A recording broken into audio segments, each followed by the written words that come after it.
मेरे प्यारे बिहारों के मित्रों, सेना के जवानों, डिफेंस अकाउंट्स डिपार्टमेंट के साथियों, सेंट्रल गवर्नमेंट और स्टेट गवर्नमेंट के कर्मचारीगण, दोस्तों, आज मैं आपको एक बार फिर से आपके अपने चैनल जय हिंद जय बिहारों में तहे दिल से स्वागत करता हूं।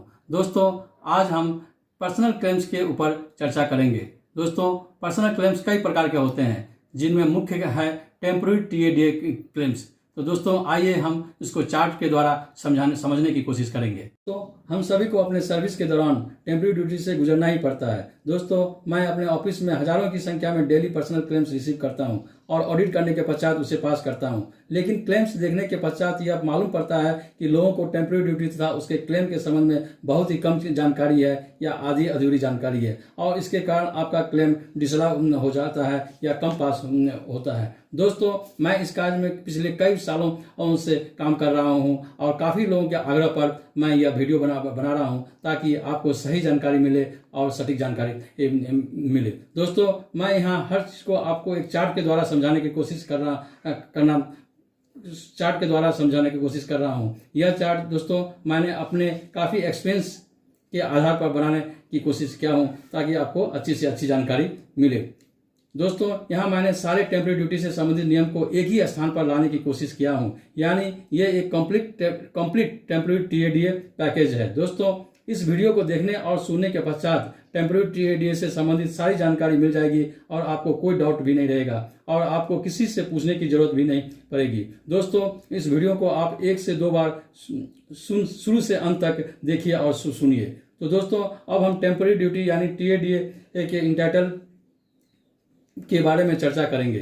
दोस्तों, पहले हम समझना चाहेंगे कि टेम्पोररी ड्यूटी होती क्या है या टेम्पोररी टीएडीए कब मिलती है, उसका डेफिनेशन क्या है। दोस्तों, बुक्स में इसकी डेफिनेशन बहुत ही लंबी चौड़ी है, लेकिन मैं यहाँ सहज और सरल भाषा में बताना चाहूँगा। TADA is admissible when officer और staff is officially sent to attend a conference, meeting, training और any duty ordered by a competent authority. यानी जब आपको सरकारी खर्च में किसी विशेष कार्य के लिए और एक निश्चित अवधि के लिए किसी सक्षम अधिकारी द्वारा हेडक्वार्टर से भेजा जाता है तो उसे हम टेम्पोररी ड्यूटी कहते हैं। दोस्तों, जब भी आपको टेम्पोररी ड्यूटी की ऑर्डर दी जाती है तो उस ऑर्डर में TA DA entitlement as per rules लिखना बहुत जरूरी है। दोस्तों, जब हम बाहर जाएंगे तो इसमें कई प्रकार के खर्चे होंगी जिसे हम टीएडीए कहते हैं। यहाँ टीए का मतलब ट्रैवलिंग अलाउंस और डीए का मतलब डेली अलाउंस होता है। अब हम यहाँ टीए पर विस्तार से चर्चा करेंगे इस चार्ट के माध्यम से। दोस्तों, जब आप जर्नी करेंगे तो कोई ना कोई मोड यानी माध्यम का यूज करेंगे, तो वह माध्यम by air, by train, by road या बाय स्टीमर शिप हो सकता है। दोस्तों, तो आपका इंटाइटलमेंट जो है वह आपके पे लेवल के ऊपर डिपेंड करता है। तो दोस्तों, फर्स्ट आपको अपना पे लेवल समझना होगा। दोस्तों, 7th पे कमीशन में सेंट्रल गवर्नमेंट ने सभी पोस्ट रैंक को एक लेवल के नाम से डिटरमाइन किया है। जैसे जैसे आपका पोस्ट रैंक बढ़ते जाएगी वैसे ही आपका पे लेवल भी बढ़ता जाएगा। 6th पे कमीशन में इसे ग्रेड पे हुआ करता था, अब उसको मॉडिफाई करके उसे पे लेवल का नाम दिया गया है। दोस्तों, 7th पे कमीशन के अनुसार पे लेवल 1 से शुरू होती है और पे लेवल 18 में समाप्त होती है। दोस्तों, पे लेवल जाने के बाद आपका TA entitlement travelling allowance on temporary duty tour training chart के माध्यम से मैं समझाने की कोशिश कर रहा हूं। यहाँ मैं देखिए चार्ट में सीरियल नंबर 1 में बाय एयर और बाय ट्रेन का इंटाइटलमेंट दिखाया हूँ। आप अपने पे लेवल के अनुसार मोड ऑफ ट्रैवल इंटाइटलमेंट को सेलेक्ट कर सकते हैं। दोस्तों, इस चार्ट में आपने देखा होगा कि pay level 6 and above by air के इंटाइटल है। दोस्तों, नॉर्मल ट्रेन के अलावा कई विशेष ट्रेन हैं, जैसे प्रीमियम ट्रेन, प्रीमियम तत्काल ट्रेन, सुविधा ट्रेन, शताब्दी, राजधानी, दुरंतो ट्रेन में भी गवर्नमेंट ने जर्नी करने की अनुमति दी है और आप अपने पे लेवल के इंटाइटलमेंट के अनुसार चार्ट में दिखाए गए सीरियल नंबर 1B में यात्रा कर सकते हैं। दोस्तों, इस चार्ट में कुछ नोट्स दिया हूं जो कि places not connected by rail और प्लेसेस कनेक्टेड बाय रेल में आपका इंटाइटलमेंट किया होगा, इसे दिखाया गया है। जो प्लेस रेल से कनेक्ट है लेकिन यदि आप बाय रोड जर्नी करना चाहते हैं तो दोस्तों दोस्तों सीरियल नंबर 2 में मैंने इंटरनेशनल ट्रैवल एंटरटेनमेंट को दर्शाया है। कभी कभी हमें इंडिया से बाहर भी टेम्परेरी ड्यूटी में जानी पड़ती है, तो यहाँ गवर्नमेंट ने सभी पे लेवल के कर्मचारियों को बाय एयर जाने की परमिशन दी है। बस यहाँ केवल क्लास ऑफ ट्रैवल में अंतर है। दोस्तों अब तक आपको यह क्लियर हो गया होगा कि बाय एयर और बाय ट्रेन जर्नी करने है तो आपका एंटरटेनमेंट मोड क्या होगा। लेकिन दोस्तों यहाँ एक वेरी इंपॉर्टेंट बात बताना चाहूंगा कि जब आप ट्रेन जर्नी करेंगे तो कोई दिक्कत नहीं है, लेकिन जब आप बाय एयर जर्नी करेंगे तो यहाँ कुछ रेस्ट्रिक्शन है जिसे आपको पालन करना ही होगा, नहीं तो आपका क्लेम डिसअलाउड हो जाएगा। और हम लोग यहीं पर आकर अक्सर गलती कर बैठते हैं और फिर ऑडिट अथॉरिटी पर क्वेश्चन करते हैं कि मेरा क्लेम बहुत कम पास हुआ है या सारे डिसअलाउड हो गए हैं। तो दोस्तों यहाँ मैं बताना चाहूंगा कि चार्ट से पता चलता है कि पे लेवल 6 एंड अबव के employ with our country are के इंटाइटल्ड हैं। लेकिन दोस्तों आपको पता होगा यहाँ कई नाम से एयरलाइंस हैं जो एयर सर्विस देती है, लेकिन आपको बाय एयर इंडिया से ही जर्नी करनी है। आप दूसरे प्राइवेट एयरलाइंस जैसे इंडिगो, स्पाइसजेट, गो एयर इत्यादि से जर्नी नहीं करनी है। यदि आप इन प्राइवेट एयरलाइन से जर्नी करते हैं तो आपको कुछ भी एयरफेयर रिमर्जमेंट नहीं होगा।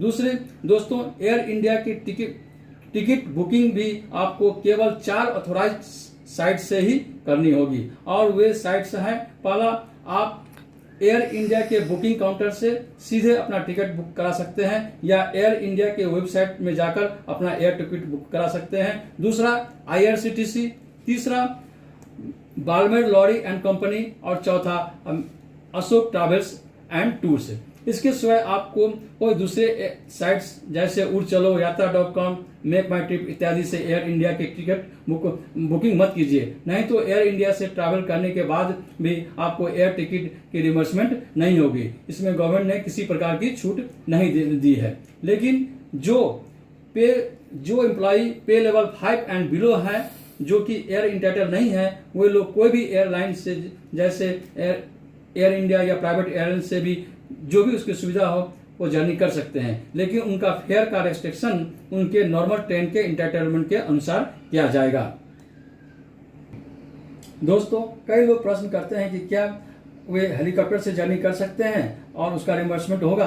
तो दोस्तों as per government order and clarification आप हेलीकॉप्टर से जर्नी नहीं कर सकते हैं और इसका रिम्बर्समेंट भी टेम्परेरी ड्यूटी में नहीं होगा। दोस्तों एक प्रश्न और उठता है, जहां एयर इंडिया की सर्विस नहीं है लेकिन हमें उस एयरपोर्ट से ही जर्नी करनी है, तो फिर हम क्या करें। तो दोस्तों मैं आपको बताना चाहूंगा कि government of India ministry of civil aviation new Delhi ने अब तक 78 एयर रूट्स पब्लिश की है जहां एयर इंडिया की सर्विस नहीं है। तो उस रूट में यदि आपको जर्नी करनी है तो आप कोई भी प्राइवेट फ्लाइट एयरलाइन से जर्नी कर सकते हैं और आपका एयर फेयर फुल रिम्बर्समेंट होगी। गवर्नमेंट ने इस रूट के लिए ब्लैंकेट सैंक्शन जिसे जनरल सेक्शन भी कहते हैं दी रखी है, इसमें चिंता करने की कोई बात नहीं है। दोस्तों मिनिस्ट्री ऑफ सिविल एविएशन ने 2017 में एक ऑफिस मेमोरेंडम पब्लिश की है जिसमें यह डिसीजन लिया गया है कि any sector where Air India is not operating the officers are permitted to travel by airlines other than Air India and no approval for election और एग्जेम्पशन इज रिक्वायर्ड। दोस्तों एक क्वेश्चन मन में और उठती है कि एयर इंडिया की सर्विस उस रूट में तो है, लेकिन जिस दिन आप जर्नी करना चाहते हैं उस दिन एयर इंडिया की सर्विस उस एयरपोर्ट से नहीं है, या उस दिन एयर इंडिया की सर्विस तो है लेकिन सीट अवेलेबल नहीं है, तो फिर क्या करेंगे। तो दोस्तों ऐसी सिचुएशन में आप दूसरे एयरलाइंस से जर्नी कर सकते हैं लेकिन आपको मिनिस्ट्री ऑफ सिविल एविएशन से परमिशन लेनी होगी। इसके लिए आपको एक एप्लीकेशन के साथ नॉन अवेलेबिलिटी ऑफ सीट्स का सर्टिफिकेट तथा उस फ्लाइट का number with departure and arrival timings जिससे आप जर्नी करना चाहते हैं, आपको जर्नी से 1 सप्ताह पहले मिनिस्ट्री में पहुंच जाना चाहिए। आप अपने एप्लीकेशन को ईमेल से ही भेजना है। दोस्तों कभी कभी ऐसा भी हो सकता है कि इमरजेंसी में आपको जर्नी करनी है और आपको परमिशन लेने की टाइम नहीं है, तो ऐसी परिस्थिति में भी आप प्राइवेट एयरलाइन से जर्नी कर सकते हैं, लेकिन आपको एक्स पोस्ट फैक्टो अप्रूवल लेनी होगी। इसके लिए आपको NIS के साथ साथ सारी डॉक्यूमेंट्री एविडेंस और एक कॉपी ऑफ टिकट परचेज के साथ अप्लाई करना होगा और अप्रूवल के पश्चात आपका रिम्बर्समेंट हो जाएगा। बाय एयर और बाय ट्रेन जर्नी के पश्चात हम इंटाइटलमेंट फॉर जर्नी बाय सी और बाय रिवर स्टीमर पर चर्चा करना चाहेंगे। दोस्तों हमें कभी कभी अंडमान और निकोबार ग्रुप ऑफ आइलैंड्स और लक्षद्वीप भी टेम्परेरी ड्यूटी जानी पड़ती है। तो यहाँ हम शिप के द्वारा, जो कि shipping corporation of India limited के द्वारा ऑपरेट की जाती है, उनसे जा सकते हैं। गवर्नमेंट ने यहाँ भी हमें हमारे पे लेवल के अनुसार ट्रैवल इंटाइटलमेंट फिक्स की है। मैंने चार्ट के सीरियल नंबर 3 में डिटेल्स बताया है, आप उन्हें फॉलो कर सकते हैं। दोस्तों, अब हम बाय रोड जर्नी की चर्चा करते हैं। यहाँ भी गवर्नमेंट ने हमें पे लेवल के अनुसार इंटाइटलमेंट फिक्स की है। आप चार्ट के सीरियल नंबर 4 में देख सकते हैं कि आपका बाय रोड जर्नी में आपका इंटाइटलमेंट क्या होगा। अभी तक हमने टीए, उसका इंटाइटलमेंट अलाउंस के ऊपर विस्तार से चर्चा की, लेकिन क्या आपको मन में एक प्रश्न उठ सकता है कि क्या कोई ऐसी परिस्थिति, सिचुएशन हो सकती है जब बिना पे लेवल को फॉलो किए हुए हम किसी भी मोड ऑफ ट्रैवल का सहारा ले सकते हैं, भले ही हम इसके इंटाइटल्ड हैं या नहीं। दोस्तों, इस संबंध में मैं बताना चाहूंगा कि गवर्नमेंट ऑफ इंडिया के अंडर कई सारी डिपार्टमेंट हैं और प्रत्येक डिपार्टमेंट का नेचर ऑफ वर्क्स अलग अलग हो सकते हैं। तो दोस्तों, हर मिनिस्ट्री अपने डिपार्टमेंट के नेचर ऑफ वर्क्स को देखते हुए उस बेसिक रूल में कुछ कंसेशन या रिलैक्सेशन देती है, जो केवल उस डिपार्टमेंट के लिए ही मान्य होते हैं, और यह कंसेशन प्रेसिडेंट ऑफ इंडिया की स्वीकृति यानी सैंक्शन के पश्चात ही होती है। तो दोस्तों, यहाँ मैं गवर्नमेंट ऑफ इंडिया का एक डिपार्टमेंट है जिसे बॉर्डर रोड्स ऑर्गेनाइजेशन या ग्रेप यानी जनरल रिजर्व इंजीनियरिंग फोर्स के नाम से भी जाना जाता है, उस पर चर्चा करेंगे। दोस्तों, बीआरओ, जिनका मुख्य काम भारत के बॉर्डर्स एरिया में roads, buildings, bridges, helipads, tunnels इत्यादि बनाने का है, जो कि सुरक्षा की दृष्टि से बहुत ही महत्वपूर्ण है। दोस्तों, बीआरओ में कार्य के दौरान अक्सर कैजुअलिटी हुआ करती है, नेचुरल कैलामिटीज आती है और विपरीत परिस्थितियों में भी काम करना पड़ता है और कभी कभी डेथ भी हो जाती है। तो ऐसी परिस्थिति में उनका डेड बॉडी को उनके होम टाउन भेजने की जिम्मेदारी उस यूनिट की होती है। तो ऐसी परिस्थिति में उस डेड बॉडी को ट्रांसपोर्ट के लिए any type of fastest mode of transport जो अवेलेबल है, उसका सहारा लिया जा सकता है। दोस्तों, उस डेड बॉडी को भेजने के लिए एक अटेंडेंट की भी जरूरत होगी, जो उस बॉडी को उसके होम टाउन या एसपीआर या प्लेस ऑफ लास्ट राइट्स तक छोड़ सके। चूंकि ऐसे समय में बॉडी को जल्द से जल्द भेजने की जरूरत होती है, इसलिए गवर्नमेंट ने यहाँ कोई रेस्ट्रिक्शन नहीं रखी है। यहाँ गवर्नमेंट ने कहा है कि डेड बॉडी को fastest mode of transport available accompanied by only 1 person on government expense भेजा जा सकता है। यहाँ उस अटेंडेंट का इंटाइटलमेंट नहीं देखा जाता है, उसे कोई भी एयरलाइन से, चाहे वह एयर इंडिया हो या प्राइवेट एयरलाइंस हो, वह जर्नी कर सकता है और सारे खर्च गवर्नमेंट बियर करेगी। But return journey will be performed by the government servant in the entitled class by train, steamer, road, either case may be। यानी जो व्यक्ति उस डेड बॉडी को लेकर गया है, जब वह वापस लौटेगा तो वह अपने ट्रेन, स्टीमर, रोड के इंटाइटल के अनुसार ही जर्नी करेंगे, यह ध्यान में रखना है। दोस्तों, आशा करता हूं कि आपको टीए के संबंध में सब कुछ क्लियर हो गया होगा। दोस्तों, अब हम डीए यानी daily allowance on temporary duty पर चर्चा करेंगे। दोस्तों, जब भी आप हेडक्वार्टर से बाहर जाएंगे तो टीए के अलावा और कई प्रकार के खर्च होंगे, जैसे जिसे गवर्नमेंट ने डेली अलाउंस का नाम दिया है। 7th पे कमीशन के अनुसार डेली अलाउंस में 3 प्रकार की खर्च को शामिल किया गया है और तीनों का रेट अलग अलग है और ये 3 एक्सपेंडिचर इस प्रकार हैं। पहला, expenditure on hotel accommodation, guest house, यानी जब आप हेडक्वार्टर से बाहर जाएंगे तो स्वाभाविक है आप होटल या गेस्ट रूम में स्टे करेंगे, क्योंकि हर जगह आपको फ्री में गवर्नमेंट एकोमोडेशन नहीं मिलेगी। दूसरा है एक्सपेंडिचर ऑन फूड बिल्स, खाने पीने में जो खर्च होगी उसे फूड बिल का नाम दिया गया है। और तीसरा खर्च है expenditure for travel with in the city, यानी जहां आप स्टे करते हैं वहां से आपको अपने ऑफिस जाने और पुनः होटल वापस के लिए या किसी प्रकार के ऑफिशियल ट्रैवल जो कि उस सिटी में कार्य के सिलसिले में करना पड़ता है, यह एक्सपेंडिचर शामिल है। दोस्तों, यहाँ भी गवर्नमेंट ने ये तीनों खर्च आपको पे लेवल के अनुसार आपका एंटाइटलमेंट फिक्स किया है, जिसे मैं आपको इस चार्ट के द्वारा समझाने की कोशिश की है। दोस्तों, आप इस चार्ट में देखेंगे कि पूरे पे लेवल को 5 ग्रुप में बांटा गया है और प्रत्येक पे ग्रुप के सामने आपका एंटाइटलमेंट तथा रिमार्क्स कॉलम में रिमार्क्स दी गई है। दोस्तों, यह रिमार्क्स कॉलम बहुत ही इंपॉर्टेंट है, इसे ध्यान से जरूर पढ़िएगा। दोस्तों, इन नट सेल मैं बताना चाहूंगा कि लेवल 8 एंड बिलो के लिए होटल वाउचर नहीं चाहिए, लेकिन आपको एक सेल्फ सर्टिफाइड क्लेम देना होगा जिसमें होटल का डिटेल्स, पीरियड ऑफ स्टे इत्यादि मेंशन करना होगा। उसी प्रकार पे लेवल 8 और बिलो के लिए travelling charges with in the city के लिए वाउचर्स नहीं चाहिए, लेकिन आपको एक सेल्फ सर्टिफाइड क्लेम देना होगा जिसमें period of travel, vehicle number इत्यादि मेंशन करना होगा। दोस्तों, फूडिंग चार्जेस के लिए किसी भी पे लेवल के एम्प्लॉय को बिल देने की जरूरत नहीं है। दोस्तों हमारा टेम्परेरी ड्यूटी समाप्त कब होती है?